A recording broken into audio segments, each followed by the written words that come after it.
Good evening and welcome to another edition of Friday Night Lights. I'm Jay Pushkar, he's Mike Fenner, and we'll hear from Tom Decker shortly. And we kick off another week of high school football with a few games off the schedule due to weather around northwest Pennsylvania. That anticipated weather, canceling or postponing, I should say, a couple of games. But for those teams who did get to play tonight, still plenty on the line, including a few unbeatens left in the area. And we'll kick off our coverage with heading over to Dollinger Field, homecoming and Hall of Fame weekend for the Cathedral Prep Ramblers as they entertained Butler. Opening possession for the Ramblers, and Carter Barnes airs it out to Camarion Bridges. Play is good for 55 yards and a first down. Prep would then get points on that drive. Cole Constable drilling a 38-yard field goal. 3-0 Ramblers. Butler trying to set up the screen pass on their next series, and it's picked off by Jacob Pollock. And then just check out the effort, trying to get his way into the end zone. He's going to come up just short, but have no fear. The Ramblers are going to be able to punch this in. Barnes calls his own number. He scores easily. Prep now leading 10-0. Closing minutes of the first quarter, possibly the best 30-yard run I've seen this season. Barnes feels the pressure, splits the defense, makes it to midfield, then he spins out of trouble, stays on his feet, inside of the 40, down to the 35-yard line. The Ramblers with 422 rushing yards on the night, including Michael Parks III with 200 yards and a score. Meanwhile, his teammate Hollingsworth able to get the carry here and takes it to pay dirt. Cathedral Prep knocks off Butler easily, 58-7. Over to Mill Creek we go. Brad Orlando's McDowell Trojans hosting Rock Creek Christian out of Maryland. Trojans were down 20-0 at the half, but Alex Sontheimer with the field goal try, and it's good. 20-3 game with McDowell on the board. Eagles back in business in the third. Jordan Morse on the hitch and go for LaSalle Rose Jr. for the Rock Creek touchdown. Call it 28-3. Visitors Bryce Wood and the McDowell defense trying to keep the Trojans in this one. Tackle for loss and a pass to the flat next defensive possession there. And then one more time, Cooper Cousins and Joey Orlando split the sack here for the McDowell defense. Setting it up for the offense. Trojans going to get back on the board one more time on the night. It's Ben Moore. Flushed out of the pocket, but off his back foot, fires to the end zone, and it's Bryce Wood with a great touchdown grab there. But the Trojans fall for the first time this season, 50-10 on the final to Rock Creek Christian out of Maryland as the Trojans go down at home. Out to Corry High School we go. Beavers playing host to Fort LeBoeuf. Opening quarter, and the Bison strike quickly. Tristan Harris ripping off a 37-yard touchdown run on the pitch sweep. 7-0 Bison. Moments later, it's Harris with his second rushing touchdown of the game. This one coming from 8 yards out.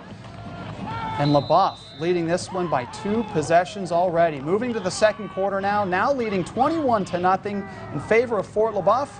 After stopping Corry on 4th down, 2 plays later, it's Adam Lichtninger bursting out of the backfield, and he is going to go 97 yards the other way for the touchdown. It's Fort LeBoeuf rolling past Corry by the count of 55-14. Out to Fairview, Tigers hosting Mercyhurst Prep. No score in the first quarter. Opening drive for the Tigers. Vincent Campolioff play action finds Jacob Stalsitz. A nice first down pickup. Later in the drive now, Jared Januso finishes things off, gets to the end zone for 6. A 7-0 Tigers lead early in the game. Later in the first, same score, Campoli again off play action, fires deep, and Stalsitz initially makes the one-handed catch, hauls it in with both, and scores.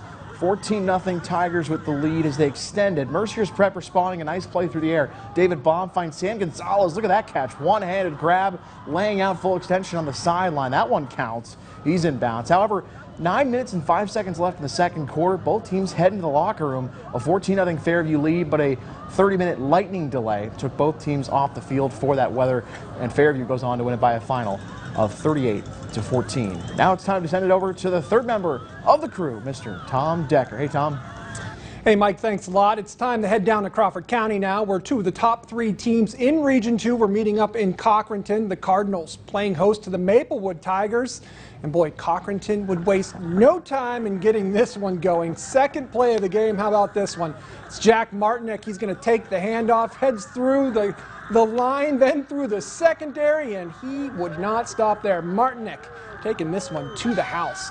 Cochranton had the early 8-0 lead after the 2-point conversion.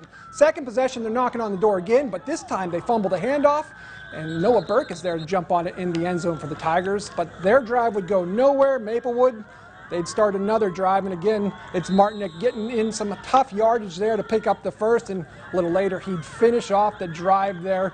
Boy, Cochranton looked good in this one as they blank the Tigers, that is, 28-0. They moved 6-0 on the season. Next, we're going to head out to Cache, where Jake Stoyer and the Eagles had their hands full with Harbor Creek. Huskies up 35-0 in the third, and looking for a little more. This is Nathan Hitch. He takes the handoff, finds a few holes, breaks a few tackles, and he makes it into the end zone. That would make it 42-0 Huskies. Cache trying to get on the board. Last play of the third, this is Dylan Lehman. Tries to go up middle. That one's no good. He's going to bounce it outside. He picks up a nice chunk of yards here to move the chains. That was not a fumble. He was down, but they're in business. In the fourth now, check this out. Logan Grover dropping back. He gets flushed from the pocket. He's going to air it out, and just a perfect pass to Cameron Goldsmith, making the over-shoulder catch. He finds pay dirt. That would be the only thing to cheer about if you were an Eagles fan tonight, though, as they get blown out 42-8. Up next, we have Franklin hosting General McLean for homecoming. In second half, as we're going to pick this up, Franklin trailing 30-7. Knights running the sweep. That's Carson Weibel picking up the big gain.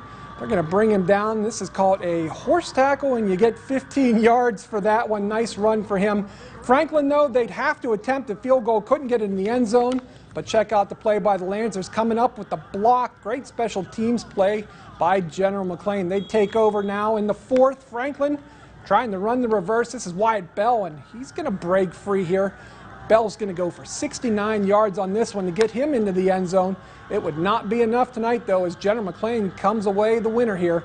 They down the Knights 37-21. Gentlemen, that's it for me. Back to you.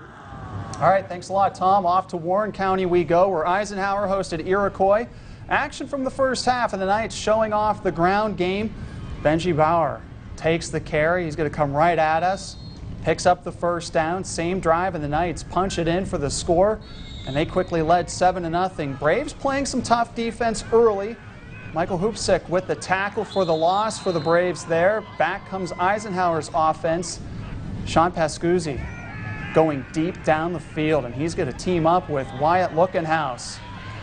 Able to haul it in, spin, and gets down inside the red zone. Knights would finish the drive when Lookenhouse hauls in the touchdown reception in the corner of the end zone. Nicely done, and keeps both feet in. All he needs is one. He got both in. Eisenhower improving to 5-2 overall. They knock off Iroquois 41-6.